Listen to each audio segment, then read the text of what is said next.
Hello বন্ধুরা, কেমন আছো সবাই? অনেক দিন পর আবার একটা লং ভিডিও নিয়ে তোমাদের সামনে চলে আসলাম। সকাল দিয়ে কী করেছি সব ক্যাপচার করতে ভুলে গেছি। রান্না থেকে হঠাৎ করে শুরু করলাম, ভাবি না লং ভিডিও দেওয়া হচ্ছে না, আবার শুরু করি লং ভিডিও দেওয়া। সকালবেলা এখন মেয়ের পরীক্ষা চলছে, তো মেয়ে পরীক্ষা দিতে চলে গেছে। তারপর আমি রান্না বান্নাটা করছি আর কি। এঁচোড়টা আজকে এঁচোড় বানাচ্ছি। এই এঁচোড়টা হচ্ছে আমার মামা শ্বশুর গাছের এঁচোড়, তো উনি দিয়েছেন, তা আমার শাশুড়ি কেটে দিয়েছেন, তো সেটাই এখন রান্না করছি। ওনাকেও দিতে হবে।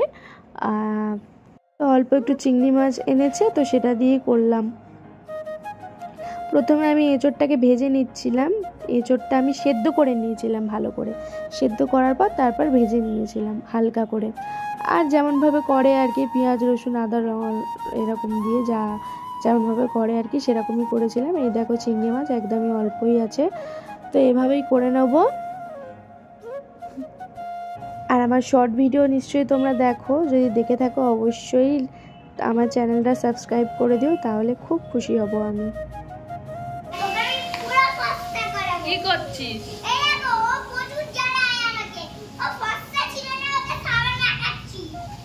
সাবান মাখি মাখি তো আমার দেখো তোমাদের টাকা বুড়িকে তো তোমরা দেখতেই পেলে কত বক বক করছিল। হ্যাঁ, ব্লগ।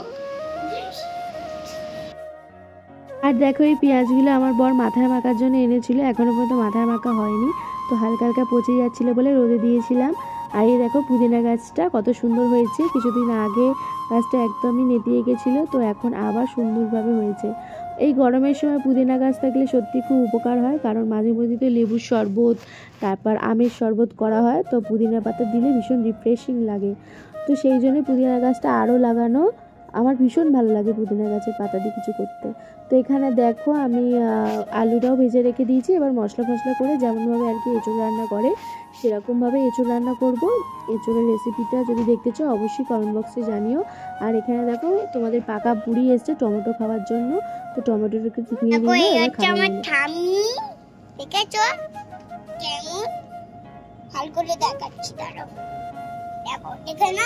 এই দেখো তোমাদের সাথে ঠাম্মির পরিচয় করে দিল, তোমরা ঠাম্মিকে দেখে নাও ওর। আর এখানে আমি দেখো অনেকটা সব কিছু দিয়ে কষানো হয়ে গেছে, আলু ঠালু দিয়ে।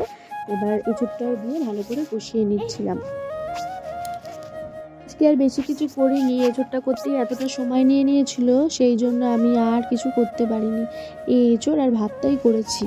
আর দেখো টেবিলের মধ্যে ফলগুলো একটু অগোছালো হয়ে পড়েছিল, সেগুলো গুছিয়ে নিলাম। আজ টেবিলটাও একটু ভালো করে পরিষ্কার করে নিলাম। দুদিন হয়ে গেল টেবিলটা একটু অগোছালো হয়েছিল, তো আজ ভালো করে পরিষ্কার করে নিলাম।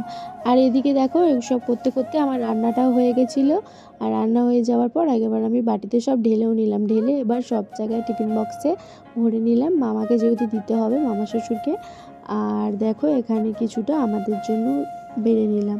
তো খুব জোরে খিদে পেয়ে গেছিলো, রান্না করতে এত দেরি হয়ে গেছিলো, ভীষণ জোরে খিদে পেয়ে গেছিলো, তাই খেয়েও নিলাম। আর আমার একটু কাজের জন্য আমি আমার মায়ের কাছে মামকে রাখতে গেছিলাম। তো দেখো ওরা যখন খাচ্ছিলো সেখানেও ও গিয়ে চিংড়ি মাছের ভাগ বসিয়েছিল। চিংড়ি মাছ খেতে এত ভালোবাসে পাগলিটা যে তোমাদের বলে বোঝাতে পারবো না। মানে চিংড়ি মাছ হয় শুধু বাড়িতে ওরই জন্য। আর রাত্রেবেলা একটুখানি মা বললো, তো চল তোদের জন্য একটু পরোটা বানাই, তোরা খেয়ে যা। তো সেই জন্য দেখো পরোটা মা মেখে রেখেছিল, পরোটাটা আমি একটু হালকা করে বেলে দিচ্ছিলাম যাতে মা ভেজে নিতে পারে। তো এখানে পটল আলুর তরকারি করছিল মা, চলো তোমাদেরকে দেখাই। এই দেখো মা পটল আলুর তরকারি করে রেখেছে। তরকারিটা বেশ সুন্দর হয়েছিল, এটা নিরামিষ তরকারিটা ছিল। আর এখানে মা একদম তেল ছাড়া একটু কম তেল দিয়ে পরোটা ভাজছিল। তো এই ছিল আজকে আমাদের রাতের ডিনার। তো ভিডিওটা কেমন লাগলো অবশ্যই জানিও, আর ভালো লাগলে অবশ্যই লাইক কমেন্ট আর সাবস্ক্রাইব করতে ভুলো না। আর ছোট ছোট ভিডিও আর লং ব্লগের জন্য অবশ্যই আমাদের পাশে থেকো আর আমাকে সাপোর্ট করো। আর নেক্সট ভিডিও খুব তাড়াতাড়ি আসবে।